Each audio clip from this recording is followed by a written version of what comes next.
मिली है एमबीए चाय वाले से जिसने ये साबित कर दिया कि कोई भी काम छोटा या बड़ा नहीं होता। तालीम इंसान को शऊर देती है, ना कि नौकरी। नाज़रीन, इस टाइम बेइज्जत मौजूद हैं इमरान साहब, जिन्होंने एमबीए किया और एमबीए करने के बाद इन्होंने टी स्टॉल बना लिया। आइए इनसे बात करते हैं और जानते हैं कि इन्होंने एजुकेशन हासिल करने के बाद टी स्टॉल ही क्यों सेलेक्ट किया। जी अस्सलाम वालेकुम। वालेकुम सलाम। फ़र्स्ट ऑफ़ ऑल मुझे ये बताएंगे, आपकी एजुकेशन एमबीए है तो आपने ये चाय का मतलब स्टॉल कैसे लगा लिया? लोगों का ज़्यादा एम होता है कि मैं बड़ी अच्छी नौकरी करूं, लग्जरी लाइफ जीऊँ, और लेकिन आपका टी स्टॉल ये कैसे माइंड में आया? ये हमारा मुल्क उन चंद मुल्कों में से है जहाँ पे लोगों को ये माइंडसेट है कि आप पढ़ते नौकरी करने के लिए। अनफॉर्चुनेटली बेसिकली मैं एक चनियोट में एक बड़ा छोटा सा गांव है जूदी सुल्तान के नाम से, हार्डली उसकी 500,000 आबादी होगी। वहाँ से मैं बिलोंग करता हूँ। वहाँ के प्राइमरी स्कूलों में, टाटों वाले स्कूलों में मैंने एजुकेशन हासिल की है मैट्रिक तक। उसके बाद फिर मैंने एफएससी किया सरगोदा से। 2009 में जब मुझे क्रेज़ पैदा हुआ कि मैंने यूईटी में एडमिशन लेना है। यूईटी मेरा एक जुनून था, यूईटी लाहौर। तो मैंने एंट्री टेस्ट में अपीयर हुआ, मेरा यूईटी में एडमिशन हुआ। तो यहाँ पे मैं 2009 में पहली दफ़ा लाहौर आया था। उससे पहले मैंने कभी लाहौर देखा तक नहीं था। तो 2009 से 2013 तक मैंने यूईटी से अपनी ग्रेजुएशन की। उसके बाद 2-3 साल मैंने जॉब की। तो 2016 में मैंने एमबीए करना शुरू कर दिया आईबीए पंजाब यूनिवर्सिटी से। 2019 में मेरा एमबीए कंप्लीट हुआ। तो वो जो मेरी लाइफ के 3 साल थे, अब उसमें ये होता था कि मैं मॉर्निंग में जॉब करता था और एमबीए एग्जेक्टिव कर रहा था, तो इवनिंग में मैं क्लासेस लेता था। तो जो मेरे क्लास फेलोज थे वो सारे या तो किसी अच्छी कंपनीज में जॉब कर रहे थे या फिर किसी का अपना कारोबार था। तो इन 3 सालों में मुझे ये रियलाइज़ हुआ कि शायद मैं जॉब कर नहीं सकता। और उसकी वजह शायद ये भी है कि मैंने जो 4-5 साल जॉब की है, उस दौरान मैंने कोई 5-6 कंपनी स्विच की हैं, जो कि बड़ा अनयूजुअल होता है। मोस्टली ये होता है कि आप एक कंपनी में जॉब करते हैं तो आप वहाँ पे 2 साल 3 साल स्टे करते हैं। मेरे साथ सीन ये हो रहा था कि मैं किसी कंपनी में 3 महीने टिक रहा हूँ, किसी में 5 महीने टिक रहा हूँ। तो मुझे ये भी एक वक्त ऐसा आया कि मैं फ्रस्ट्रेट हो गया था कि शायद मेरे अंदर कोई प्रॉब्लम है या मैं केपेबल नहीं हूँ, क्योंकि मैं टिक नहीं पा रहा था। लेकिन अल्हम्दुलिल्लाह मुझे एक वक्त में ये रियलाइज़ हो गया कि शायद मैं जॉब करने वाला बंदा ही नहीं हूँ। अच्छा, आपने अपने कैरियर का आगाज़ चाय से नहीं किया? नहीं, मैंने अपने करियर का आगाज़ एक जॉब से किया है, जो कि बड़ी मज़े की बात है। मेरी पहली जो अर्निंग थी वो 8,000 रुपये थी। जो मैंने पहले इतना पढ़ने के बाद जो मेरी पहली सैलरी थी वो 8,000 रुपये मैंने ड्रॉ की थी। अच्छा, जैसे कि आपने कहा कि मैं फ़र्स्ट टाइम लाहौर आया और वो फिर आपकी वो बात पूरी होगी जिन्हें लाहौर नहीं वेख्या जमिया ही नहीं। एग्जैक्टली हाँ, मैं असल में 2009 में जमा था। तो जब मैं पहली दफ़ा आपको रियलाइज़ हुआ कि वाकई में लाहौर है और मैं एक दुनिया देखी और मैं एक अलग दुनिया में आ गया। लाहौर, कराची में कभी गया तो नहीं, लेकिन ये जितने भी बड़े शहर हैं ये एक बिल्कुल अलग दुनिया है। जब आप गांव में होते हैं या किसी छोटे शहरों में होते हैं तो आपका विजन बड़ा लिमिटेड सा होता है। जब आप बड़े सिटीज़ में आते हैं तो आपको बहुत सी चीज़ें देखने को मिलती हैं, सीखने को मिलती हैं। बड़े बड़े डिफरेंट से लोगों में आप उठते बैठते हैं, तो यहाँ से आपका विजन और आपका जो एक माइंड सेट है वो काफ़ी ओपन होता है। तो अच्छा इमरान साहब, ये बताएं, चाय आपको पीने का शौक़ था, चाय बनाने का शौक़ था, कैसे मतलब कि चाय पे कैसे आए, ये तो हमें बताएं। मेरी फैमिली में ना खाना मिले ना मिले, चाय मिलना ज़रूरी है। चाय लवर्स हैं आप? चाय लवर्स हैं। और एक मज़े की बात आपको ये बता दूं कि एक वक्त जब मैं ज़रा छोटा होता था, 5वीं-6वीं क्लास में होता था, तो हमने ना घर में बकरियां रखी हैं। बकरियों का बड़ा शौक़ था। तो अगर लेट्स सपोज़ दोपहर के वक्त दूध नहीं होता था ना, तो मैं बकरी का दूध जो है वो खुद निकालता था। और मैं दोपहर का खाना खाने के बाद जितनी मर्ज़ी गर्मी है, टेम्परेचर 45 डिग्री सेंटीग्रेड या 49 डिग्री सेंटीग्रेड में वो बकरी का दूध निकाल के चाय बना के खुद पीता था। तो मैं चाय हॉलिक हूँ। लेकिन सही मैंने चाय बनाना शुरू की जब मैं यहाँ पे हॉस्टल में आया। उससे पहले तो मैं घर में पी लेता था, अम्मी हैं, भाभी हैं, वो बना के देती हैं। लेकिन जब मैं हॉस्टल में आया तो फिर दोस्त आते थे, तो मैं क्योंकि चाय लवर था तो चाय बनाना मेरी ड्यूटी होती थी। दूध लेके आते तो हम चाय बनाते थे। लेकिन कभी भी प्रॉब्लम ये होता था कि वो वैसी चाय बनती नहीं थी जैसे हम गाँव में पीते हैं। तो असल में लाहौर की चाय में और गांव की चाय में क्या फ़र्क महसूस किया? दूध का फ़र्क है। यहाँ पे खालिश दूध नहीं मिलता लाहौर में, ये बहुत बड़ा प्रॉब्लम है। तो चाय बनाई, कभी पैक्ड मिल्क लेते थे, कभी दुकान से खुला लेते थे। लेकिन हैरानगी ये होती थी कि यार वैसी चाय क्यों नहीं बनती, पत्ती भी वो यूज़ कर रहे हैं, दूध भी ले रहे हैं, तो प्रॉब्लम क्या है। तो फिर बाद में समझ आई कि दूध 2 नंबर मिलता है यहाँ पे। फिर पता चला कि आप लाहौर में बैठे हुए। फिर पता चला कि हाँ मैं लाहौर में बैठा हूँ। और फिर मुझे पता चला कि यार ये जो एक हमारा नेशनल मशरूब है, पानी के बाद सबसे ज़्यादा कंज्यूम होने वाला ड्रिंक चाय है। तो मैंने कहा कि यार यहाँ पे जो लोग हैं, 1.5 करोड़ आबादी है, उसको वैसी चाय क्यों नहीं मिलती जैसे हम गांव में बनाते हैं। तो असल में ये एक मुझे गैप नज़र आया और मैंने कहा कि हाउ अबाउट कि अगर हम दूध गांव से मंगवाएं, प्योर दूध, वो जो हम वहाँ जिसकी चाय हम वहाँ पे पीते हैं, उसको हम यहाँ पे ला के लोगों को वैसी चाय पिलाइए जैसे हम गाँव में पीते हैं। अच्छा, पहला आइडिया आपके जहन में तब आया जब आपको सही चाय नहीं मिली खालिस दूध की, तो फिर आपने सोचा कि मैं खुद भी खालिस दूध की चाय पीऊँ और लोगों को भी पिलाऊँ?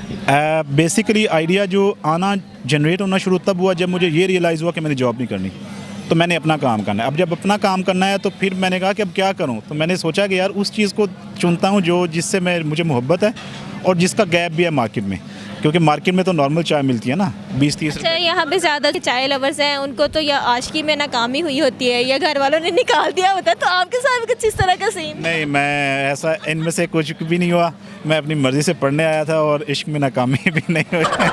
आप समझें कि हम उस वक्त से चाय पी रहे हैं जब बच्चे फीडरों में दूध पीते थे, हमें हमारी माएँ जो हैं वो फीडरों में चाय डाल के देती थी, तो हम तो हमारे खून में चाय का बहुत ज़्यादा आपकी नस नस में चाय भरी हुई? चाय भरी हुई है। मैं आपको बता रहा हूँ कि मैं बहुत भूखा हूँ, एक तरफ खाना पड़ा, एक तरफ चाय पड़ी, और मुझे कहा जाए कि एक चीज़ आपने लेनी तो मैं चाय ले लूँगा, खाने की खैर है। सबसे पहले जब आपने स्टॉल लगाया था, कैसे आगाज़ किया, कितने का मतलब कि आप डेली के जो आपके सेल होते थे, और अब आपका क्या मतलब कि?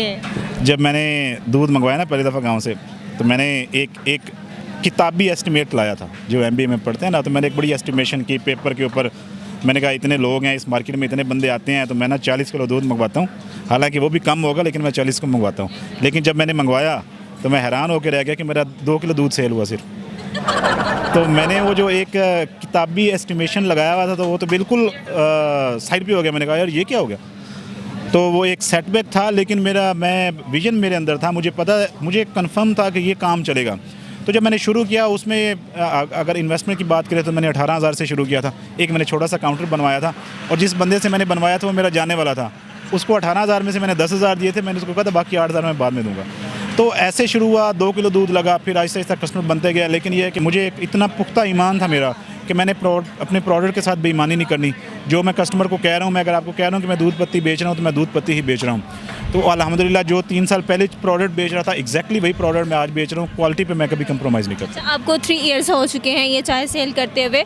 आपने जब स्टार्ट किया था तो आपने यही सोचा था कि चाय जो मैं पीऊँगा लोगों को भी खालिस पिलाऊँगा। लोगों को क्या फ़ीडबैक है? लोगों का फ़ीडबैक ये है कि जब मैंने शुरू किया था तो मेरे पास 1 टेबल और 4 मुड़े थे, मैंने गांव से बनवाए थे, बिल्कुल देसी से मुड़े थे। आज मेरे पास 100 कुर्सियाँ हैं, और वीकेंड वाले दिन वो कुर्सियाँ कम पड़ जाती हैं।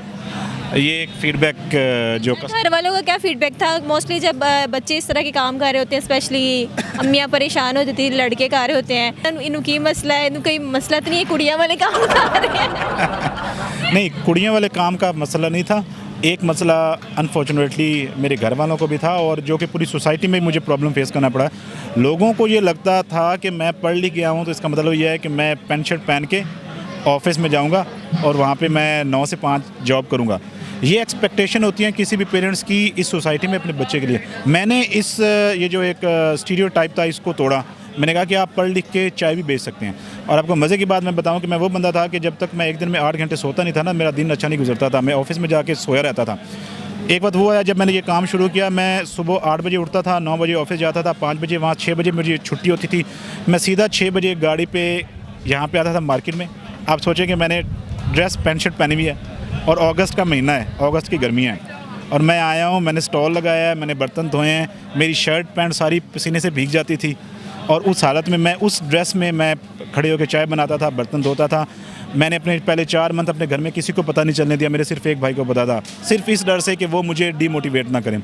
मैंने उनको तब बताया जब मैं कुछ अर्न करना शुरू हो गया। मैंने उनको बताया कि मैं अब ये काम कर रहा हूँ, मैंने जॉब छोड़ दिया। उसके बाद भी इवन मेरी अम्मी जो हैं, क्योंकि हम एक प्योरली पेंडू हैं, प्राउड पेंडू हैं, तो मेरी अम्मी को बहुत ज़्यादा अभी भी उनको ऑब्जेक्शन है कि तुम इतना पढ़ के ये काम करते हैं, लोग बातें बनाते हैं। तो लोगों ने वाकई बड़ी बातें बनाई। वो लोग मुझे डीमोटिवेट करते थे, मुझे सोशल मीडिया पे बहुत से कमेंट्स नेगेटिव आते थे, लोग गालियां देते थे। मेरे पास अभी भी वो कमेंट्स पड़े हुए, लोग कहते थे कि ये MBA लग ही नहीं रहा, मैट्रिक फेल लग रहा है, ये MBA वालों की इंसल्ट है, इसको जॉब नहीं मिली, ये काम कर रहा है। और वो सारे कमेंट्स मैंने अपने पास मोबाइल में सेव करके रखे हुए हैं, स्क्रीनशॉट लेके रखे हुए हैं। अब मैंने ये सोचा हुआ है कि जब मैं इसकी ब्रांचेस बनाऊँगा, उस वक्त मैं हर कैफ़े में एक वॉल बनाऊंगा जिसका नाम होगा वॉल ऑफ एप्रिसिएशन। हर वो नेगेटिव कमेंट्स जो लोगों ने मुझे डीमोटिवेट करने के लिए दिए, मैं उसको अपने लिए एप्रिसिएशन समझता हूं, और मैं वहाँ पे वो वॉल बनाऊंगा, उसके ऊपर वो सारे नेगेटिव कमेंट्स लगाऊंगा, और उसके ऊपर लिखा होगा वॉल ऑफ एप्रिसिएशन। कि वो कामयाबी का ज़रिया। अच्छा, ये बताएं, ये तो आपने बता दी अपनी स्टोरी, ये बताएं कि चाय का टेस्ट ज़्यादा कब आता है, जब आप हाथ धो के बनाते हैं या हाथ धोने से पहले? नहीं, खाने पीने का तो सारा काम हाथ धो के करना चाहिए, तो टेस्ट जो है ना वो हाथ धो के ही अगर आए तो अच्छा आता है, वरना हाथ धोए बगैर भी आ ही जाता है। लेकिन वो टेस्ट नहीं देना चाहिए मेरे ख्याल में। किसी ने स्पेशली आके बोला कि मैं स्पेशली आपकी चाय पीने के लिए आया हूँ? आप पूछें कि कभी किसी ने ये नहीं बोला कि मैं स्पेशली चाय पीने आया हूँ। मेरे ये मार्केट में एक लोग कहते हैं कि ये स्टूडेंट्स की मार्केट है। इस मार्केट में पूरे लाहौर से मेरे कस्टमर चाय पीने आते हैं। शेखुपुर है, यहाँ से 40-45 किलोमीटर दूर है, वहाँ से लोग कस्टमर चाय पीने आते हैं। गुजरांवाला से लोग आते हैं, मेरे पास बहुत दूर दूर से कस्टमर आते हैं। लेकिन यहाँ ये होता है कि कुछ लोग या ना वो स्पेशली मुझसे मिलने आते हैं। अनफॉर्चुनेटली हर वक्त अवेलेबल नहीं होता, जैसे कि आप एक हफ्ते से ये नाज़रीन, मैं भी इनको बार बार कॉल कर रही थी और इनका यही कहना था मैं यहाँ पे नहीं हूँ, तो आज मैंने भी छापा मारा और मैंने कहा देखो आज आप बताए बगैर आई हैं, तो आज ही मैं वापस आया हूँ और आपसे ये इंटरव्यू हो रहा है। तो इस तरह कभी कभी हो जाता है, इस पर मुझे बड़ा अफसोस होता है। इवन छोटे छोटे बच्चे आते हैं, वो मेरे इंटरव्यू देख के आते हैं, वो कहते हैं हमने अंकल से मिलना है, तो मैं उनसे मेरी नहीं मुलाकात हो पाती। मुझे लड़के बताए थे, तो मुझे बड़ा अफसोस होता है। मैंने लड़कों को स्पेशली इंस्ट्रक्शन दिए हुए हैं कि अगर कोई आए, स्पेशली कोई बच्चा आए और मैं अवेलेबल हूँ, तो मेरी आपने फ़ोन पे ज़रूर बात करवानी है।